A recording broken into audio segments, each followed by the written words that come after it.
The secret of the subconscious mind that leads to instant manifestation.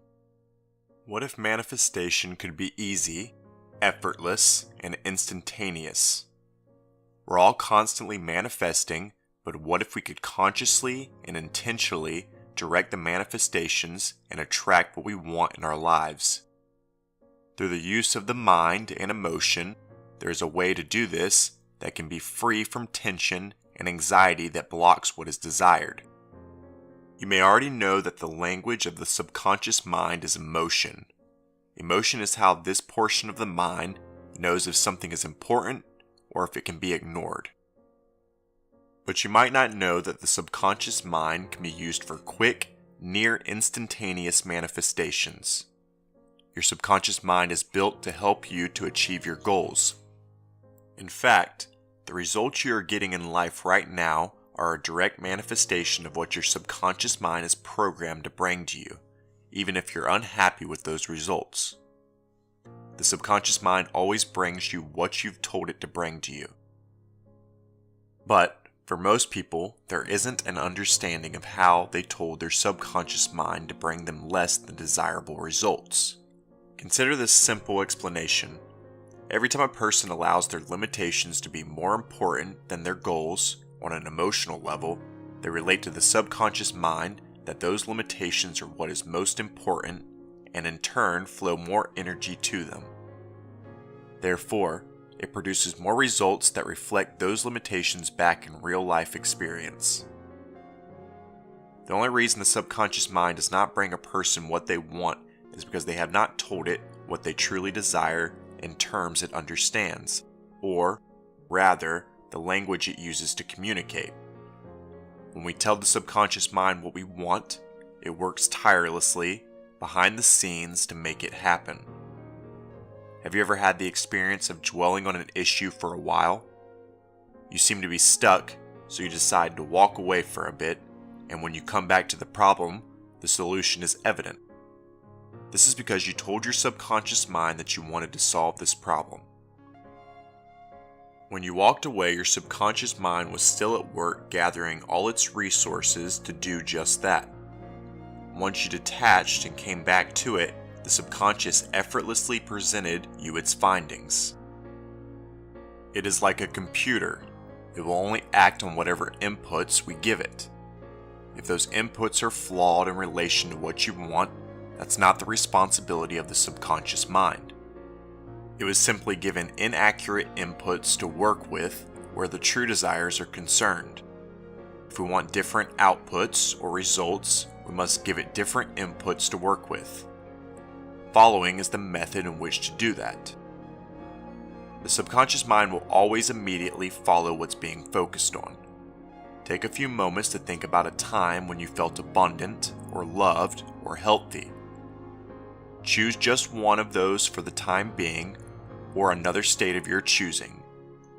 As you think about those memories, notice the feelings associated with your preferred memory. Sometimes just thinking the words abundance, love, and healthy can trigger an emotion that is related. Challenge your subconscious mind by asking it, what would it look like if I were abundant, or loved, or healthy? Don't spend a lot of time searching for the answer. Just ask the question and let it go. The subconscious will have to answer it because that's what it's designed to do. In fact, it can't ignore the question due to the way it's programmed to work. Notice how this doesn't take a lot of effort on your part. You don't have to try to feel abundant, loved, or healthy. You only have to very slightly access that state and notice how it feels. For most, this happens within a few seconds. The subconscious mind will always immediately respond to what is being focused on by delivering a corresponding emotion per your request. It does this effortlessly without any work on your part. There were likely no limiting beliefs or even resistance when you simply took a moment to access the state desired. In instant manifestation terms, when we focus on a particular desired state, the subconscious mind delivers the emotion. To really grasp how instant manifestation works, you have to understand that everything is made out of energy therefore vibration. As a result, everything manifests in a vibrational form first before it can be translated into physical reality. Recalling the state desired doesn't necessarily mean you have your physical manifestation right in front of you. However, what you do have is the seed of the manifestation. And if you nurture that seed, it will grow into your physical reality. It's no secret that the way you feel attracts to you people, experiences, and opportunities that match those feelings. The key to unlocking your vibrational vault and letting all that you've ever desired manifest in physical form is to vibrate at the frequency of your manifested desires. Remember, emotion is the vibrational signature of any manifestation, or you may choose to think of it as the seed of the manifestation. The plant that results from a seed has the same nature as the seed itself, but you can't simply have a plant pop out of thin air. In order to see growth, you plant the seed and nurture it with all the elements it requires to survive and to grow. Abundance is the seed of an abundant life. Love is the seed of a relationship. Feeling healthy is the seed of a physical health. We each have the ability to plant the seed of abundance, or of love, or of health, or anything else. Once we water those seeds, care for them, and allow the time and room for them to grow, they will naturally turn into the plant that holds the same design that was within the seed. In other words, accessing the state that corresponds to what you want most in a very relaxed way adds to that seed and gives it the energy required to grow. The key to instant manifestation lies in the understanding that it is the dominant emotional state which determines the speed and content of the attraction process. Fleeting moment-to-moment emotions are not as relevant. The operative word is dominant. An emotion you practice constantly is much more powerful than your momentary emotions.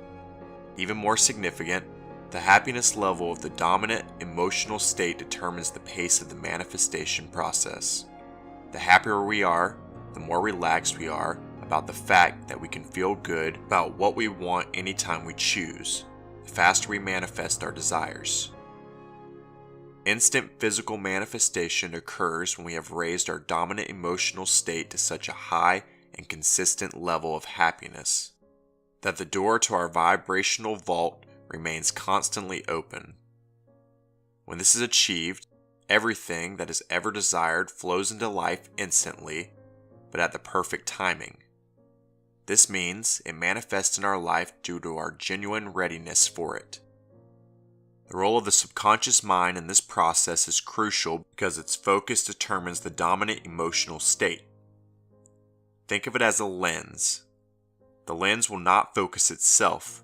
It will focus on whatever the conscious mind directs it to focus on. The conscious mind has the ability to be in charge rather than letting the subconscious mind run on default. If a person does not spend a lot of time allowing the conscious mind to be the dominant of the two, it will take practice to form the habit. Point being, if we direct our focus towards lack, then we will get lack. If we direct it towards abundance, we will get abundance. And we always have the choice to stop a particular focus in its tracks and replace it with what is truly wanted. To the subconscious mind, it doesn't really matter which one we choose. It will merely follow the direction given and serve accordingly. Whatever we choose to dominantly focus on carries a dominant emotional state likened to it, and in turn manifests correspondingly. The emotion is the instant manifestation and how we know where our lens is focused. In time, when we're able to keep this lens focused in the same direction toward our desires, it will clarify and get bigger. Focused thought and emotion turns into more powerful thoughts and emotions. Those will turn into thoughts and emotions of the same nature, which will in turn become bigger and bigger physical manifestations. Like attracts like, and this is true where our focused thoughts are concerned also. We always have the ability to immediately know where our lens is focused by the emotion that we feel. The emotion never lies. If you don't like a particular emotion, it is up to you and you alone to change the focus. No one can do it for you. With consistent practice and observance, you'll have a moment-by-moment awareness of exactly where your lens is focused, and you can make instant adjustments as necessary. If you are focused on lack and limitation, evidenced by the anxiety you feel around money, refocus that lens on abundance. To do this, remove the current focus by entering a zero state. In other words, clear your mind and emotions. Think of something unimportant, such as how the clouds are extra white today, or how there are an unusual amount of cars driving down the road. It doesn't matter what you choose to focus on to clear the focus and emotional state that corresponds. Just make it mundane and unrelated. Then refocus your lens by simply intending the emotion you want, as in the example previously given. Ask your subconscious mind what it would look like if you were already experiencing your desired manifestation. Or you may want to phrase the question like this: what if I were already abundant and all of my needs were met? Once again, the subconscious mind cannot ignore this and will diligently search for a way to access that information and therefore the state that corresponds. You don't have to fully visualize your goal at this point, but merely plant the seed by focusing on the essence of the goal. Maybe you find it difficult to focus on earning $10,000 a month right now without a lot of resistance. However, you can focus on the light, positive feeling of abundance that is at the core of your being as a part of the infinite whole. You may find that you focus on the unwanted quite a bit at first. Remember that your subconscious mind, besides being a goal machine, is also very habitual. When the habit of focusing on lack has been formed, the subconscious creates that behavior because, again, it doesn't care where the lens is focused. This is what we commonly call resistance. In this instance, the subconscious mind is programmed to attract something unwanted. And so, when there is an attempt to change the program, there's going to be a time of resistance where it keeps following the old program. As new programs or focus are introduced, there is initial tension between the old and the new. Persistence is key, and the subconscious mind will take the cue once you've adamantly told it that you're choosing a new focus and new emotional states. The subconscious mind will, for a time, try to follow the old. It is your job to hold your vision of the new program you want to install. Eventually, it will get the message and start acting out the new program and attached emotions instead. During this portion of the manifestation process, it's imperative to make the emotion be enough for the present moment. That is your instant manifestation. Obviously, the goal itself is what you really want, which will produce the feeling you're seeking. But just as the seed is enough until the plant grows, the emotion must be enough until your creation grows. Be willing to do what it takes to put your focus where it needs to be. Focus on that goal daily. Give your manifestation the time it needs to grow and mature. Don't worry about how or when. If you're accessing the corresponding emotional state, it will give you the feeling you're looking for with the physical manifestation. Let this consume you and relish in that state, because it is your ultimate end goal anyway. This doesn't mean your manifestation will take a long time. For those that are well versed in this practice, they may see their manifestation within a matter of hours. However, you have to be okay with the way things are right now, and rest in knowing that you can feel great about your want anytime you choose to focus on it in that manner. Current reality is what it is, and that is okay. But you can create something new as long as you are willing to focus regularly on the vibrational signature of your goal. In time, the goal will make its way into your life. But for now, what you have is the seed of that goal. Nurture that little seed like a baby. Plant it, love it, spend time with it, be happy with it, and that seed will grow. The The secret of the subconscious mind that leads to instant manifestation is that whatever you focus on, you receive the essence of or emotional match immediately. If you have a goal you'd like to manifest, simply think about that goal and how it makes you feel to have it. Or think about times in the past that felt the same way. Then allow the subconscious mind to effortlessly bring up the emotion that relates. In time, the subconscious mind will automate the new program because of the energy being given to it, and the old program will lie dormant from lack of energy and disuse. The most important thing to remember is to hold to the vision you want to create, no matter how persistent the old program is. No matter what your subconscious mind brings up to the surface, redirect to focusing on your goal. Don't ever compromise your vision, and eventually the subconscious mind will get the hint. It'll realize this new focus and state are more important than its old programs, and it will set out to create the path of least resistance to a new physical reality of your choosing.